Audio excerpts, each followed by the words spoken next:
Voltamos a apresentar a Tribuna Independente ao vivo para todo o Brasil, hoje direto dos estúdios de São Paulo. A Tribuna Independente entrevista hoje o advogado Rui Fragoso. Participa da mesa hoje o jornalista Reinaldo Antônio Maria e também o advogado Daniel Lara Moraes. Aliás, Daniel, quero retornar esse bloco com a sua participação e com a sua pergunta. Perfeito, Rui. Doutor Rui, a OAB aí tem divulgado aí números alarmantes aí com relação à aprovação dos candidatos a advogado no exame de ordem. E nessa esteira também a proliferação dos cursos de direito. Quero saber como é que o senhor se posiciona com relação a isso. Daniel, você como meu colega, eu vou passar a chamar de Daniel, vai ficar mais fácil do que você me chama também de Rui, que assim nós somos colegas, vai ficar mais tranquilo. O Brasil vive uma crise nos cursos de direito. O Brasil chegou a ter mais de 1.100 cursos de direito. Eu não gosto de comparações, Monteiro, Reinaldo e Daniel, mas ainda mais com países estrangeiros. Mas apenas para você ter uma ideia, os Estados Unidos têm 100 milhões de habitantes a mais e tem alguma coisa em torno de 185 cursos de direito. Nós chegamos a ter mais de 1.000 cursos. Hoje nós vivemos alguma coisa no Brasil em torno de 650, 700 cursos, a metade deles no estado de São Paulo. Eu não sou contrário à criação dos cursos de direito no Brasil. Eu presidi a Comissão de Ensino Jurídico da Ordem dos Advogados do Brasil.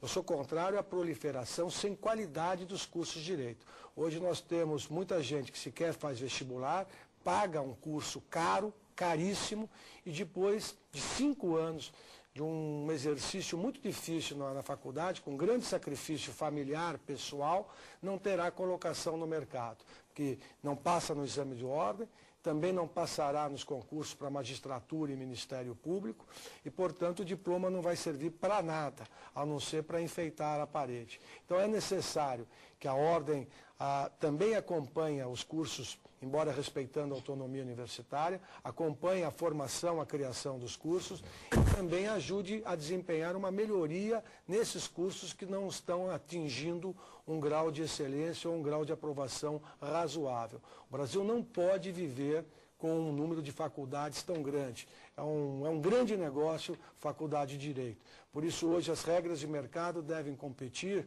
para que o próprio estudante de Direito verifique o curso que vai fazer, se é um curso que condiz com as suas expectativas, se é um curso que tem aprovação razoável no exame da ordem, enfim, se ele vai valer o investimento num curso superior.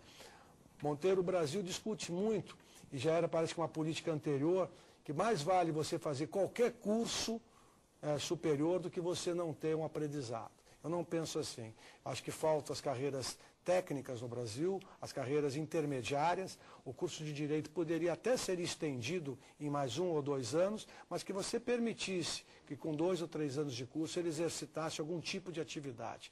Nós temos que rever também esse modelo dos cursos de Direito no Brasil, Daniel. Não é possível a proliferação indiscriminada de faculdades de Direito no território nacional. Doutor Rui, mas nesse sentido, talvez a OAB não tenha puxado a fila também de inúmeras outras profissões que precisam ser avaliadas, porque há uma crítica muito grande sobre o exame de OAB, para obtenção da carteira.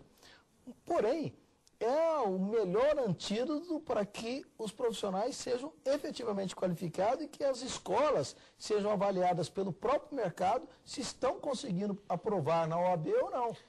Não é um mecanismo também que dê um certo equilíbrio? Não há dúvida nenhuma que o exame da ordem se torna aquilo que se chama o mal necessário.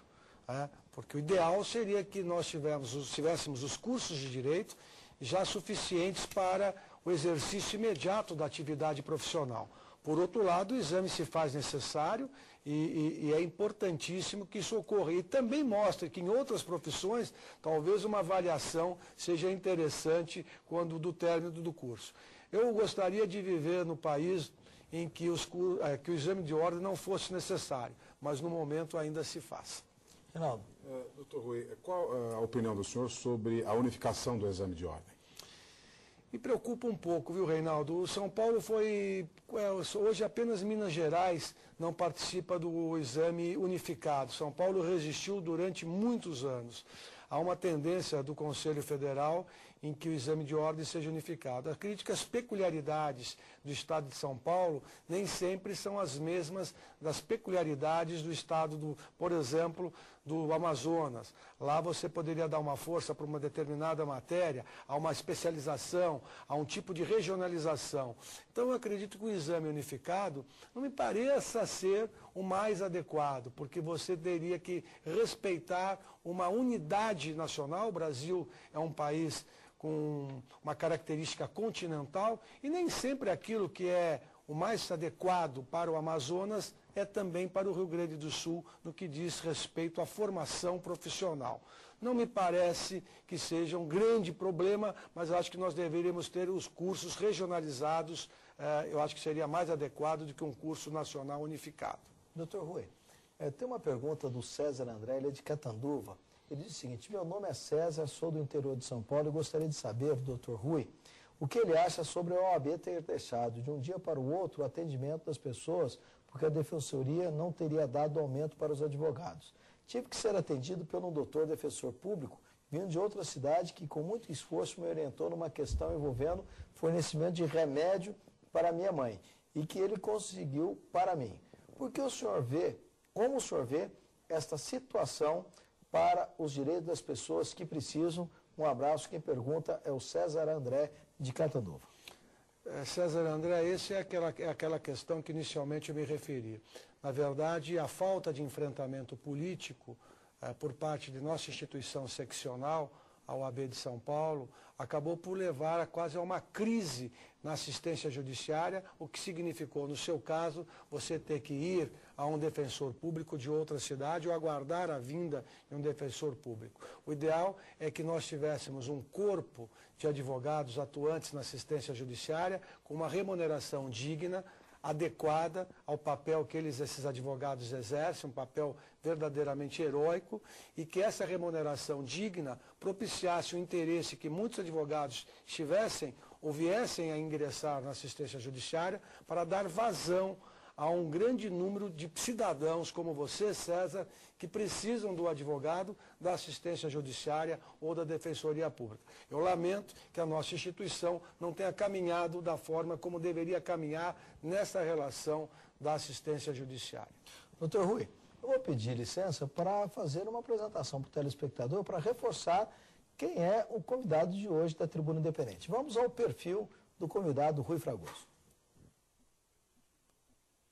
Rui Celso Reale Fragoso nasceu em Mogi das Cruzes em 1955.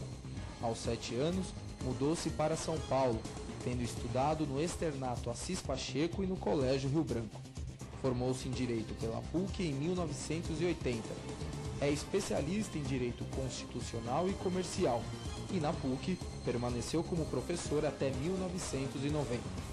Também passou a lecionar Direito Comercial na FMU, de 1985 até 1990, quando tornou-se diretor do curso de Direito da instituição, cargo que ocupou até 1993. Foi diretor da Escola Paulista de Advocacia e vice-presidente do Instituto dos Advogados de São Paulo, chegando à presidência deste instituto do período de 98 a 2000. É isso aí, você conhece um pouco mais sobre o nosso convidado de hoje, o Dr. Rui Fragoso. Dr. Rui, tem uma pergunta feita aqui pelo Leonardo P. da Silva. Ele diz o seguinte, ele é de Araçatuba, interior do estado de São Paulo, mas é uma pergunta muito interessante. Ele está dizendo o seguinte: boa noite, estou cursando o primeiro ano de Direito e tenho uma certa dificuldade em estudar os códigos. Gostaria de saber de alguns dos senhores, do senhor, se o senhor tem algum conselho da melhor maneira de estudar e entender essa matéria. O senhor tem alguma dica como professor? Bom, eu digo o nome do Leonardo de Araçatuba.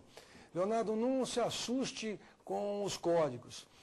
O código ele é feito para você consultar, não para você decorar. o advogado, o juiz, o promotor, ele não precisa conhecer todas as leis. Hoje em dia é praticamente impossível você conhecer todas as leis. Você deve conviver com os códigos, ter uma noção geral do que você vai ter. Você está no primeiro ano, Leonardo, você vai ter aí mais 4 anos para conviver de forma harmoniosa com os códigos, sem se preocupar em conhecê-los de forma minuciosa. Se você puder memorizar, ótimo, mas você deve memorizar temas, qual é a parte, qual é a seção, e aí quando chegar o problema efetivo que você tiver que enfrentar, Leonardo, aí você vai estudar o código dentro daquele tema. Não se preocupe, não fique com medo dos códigos, o código vai estar sempre ao seu favor se você estudar. Você tem que ter paciência para encontrar. Não se atemorize com as leis. As leis estão aí para que nós possamos encontrar a melhor aplicação para os nossos clientes. Doutor Rui, como eu disse no primeiro bloco, hoje a reportagem da Rede Vida foi às ruas para fazer pergunta diretamente ao senhor. Vamos a mais uma participação direto das ruas de São Paulo. Meu nome é Simone, sou professora e gostaria de saber como faço para escolher um bom advogado. Boa pergunta, hein, doutor? Simone,